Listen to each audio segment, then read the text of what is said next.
What's happening, everybody? Welcome back to my channel, United We Stand 734.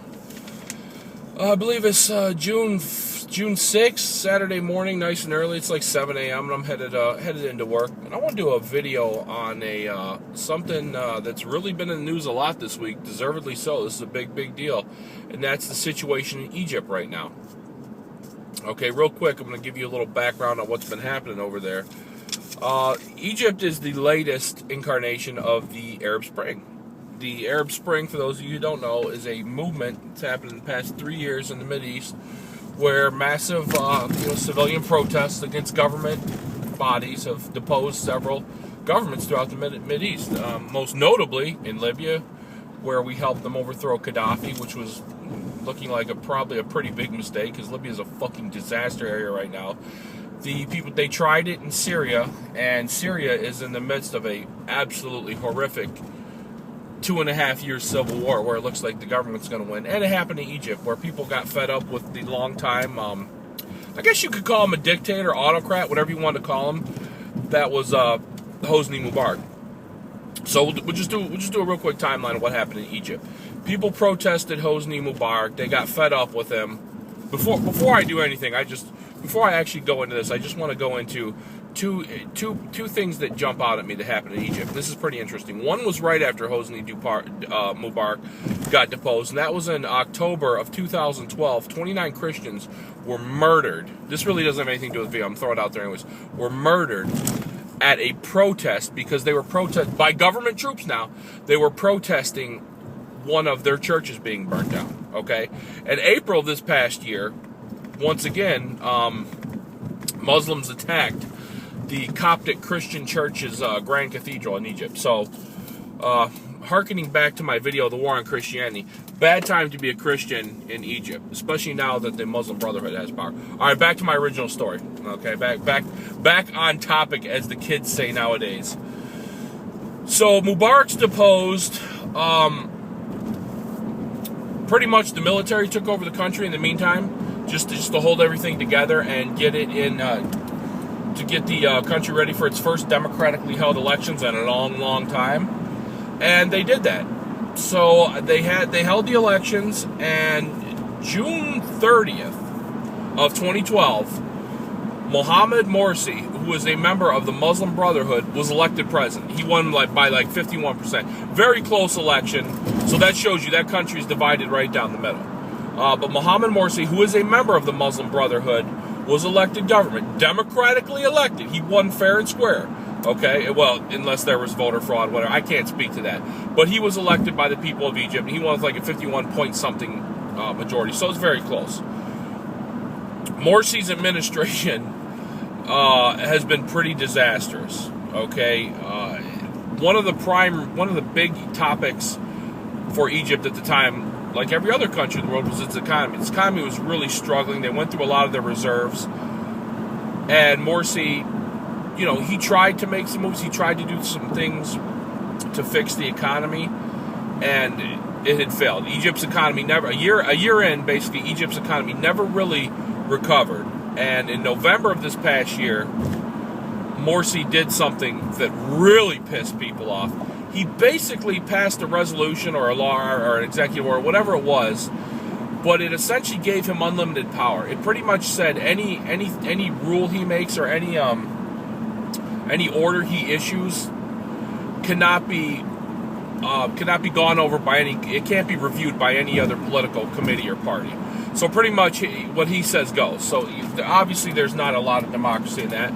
And also he appointed a ton of his Islamist buddies in the Muslim Brotherhood to their upper parliament, the lawmakers in that country. I don't know what the Egyptians thought they were getting when they elected him, if they didn't think, the guy is a member of the Muslim Brotherhood, which in my opinion is maybe a step or two above Hamas. Let's face facts. The Muslims aren't exactly known for their tolerance and goodwill towards men. Give me a fucking break. What did you think you were getting, idiots?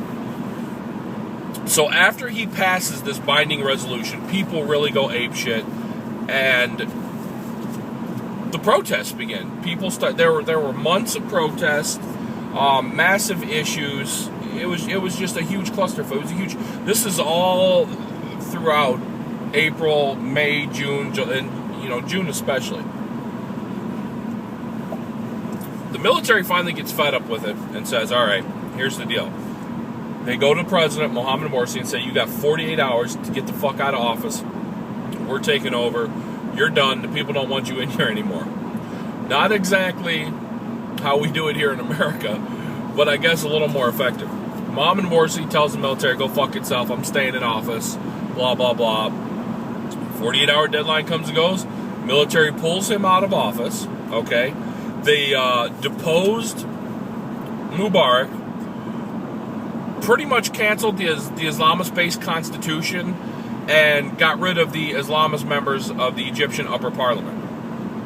The Supreme Court Chief Justice is a man named Mansour Adlai, something like that. I'm not sure how to... His last name is spelled A-D-L-Y. Okay, he was sworn in as the interim president. So he's the guy that's going to hold Egypt together in the meantime. Here's the problem. As you saw, as close as the election was, 51%, the country is now split directly down the middle. There are huge, crazy protests. Just yesterday, 30 people were killed in protests. Now you have Mubarak's, Hosni Mohamed Morsi, his names are fucking killing me. Mohamed Morsi's backers have now launched massive protests. And the backers of the overthrow, the coup attempt, I guess it's not really a coup, I don't know. I don't really know what to call this thing. This is just a clusterfuck, we'll call it that. So you got the protesters happening right now you got half of the people there pissed off because the guy they voted for, the Islamist hardliner, Mohamed Morsi, was deposed. And you have the rest of the people clashing with him, saying, no, he was a jerk, he can't get the job done, blah, blah, blah. So right now, Egypt is in dire straits. It's a huge mess over there. And I'm just holding my breath to wait for it to boil over like it did in Syria into a full-blown civil war. And let's really hope that doesn't happen.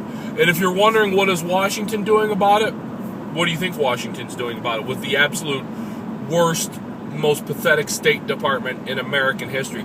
The State Department has made us a laughingstock of the world. The State Department that the Russians and the Chinese fucking cracked up laughing at when we asked for Edward Snowden back. And they told us to go fuck ourselves, do something about it. And of course we did nothing, because we're run by cowards and pussies right now. So what's Washington doing about this? Absolutely nothing. Absolutely nothing. Is that a good thing or bad thing? I don't know. But that's, they're taking their normal tact and they're doing nothing. So, John Kerry, our new Secretary of State, following the disastrous reign of Hillary Clinton, I guess he did a 12-day tour of Egypt and the Middle East. Apparently it didn't do much good because it's still an absolute disaster over there. But let's give it some time. Let's see what happens. I'm going to be watching the story very closely. It's very interesting, and this could be a huge flashpoint. So people need to pay attention to this, and we need to find out what the hell's going on over there. So everybody, be safe. Give me your thoughts on this. Let me know what you think, man. And catch you later.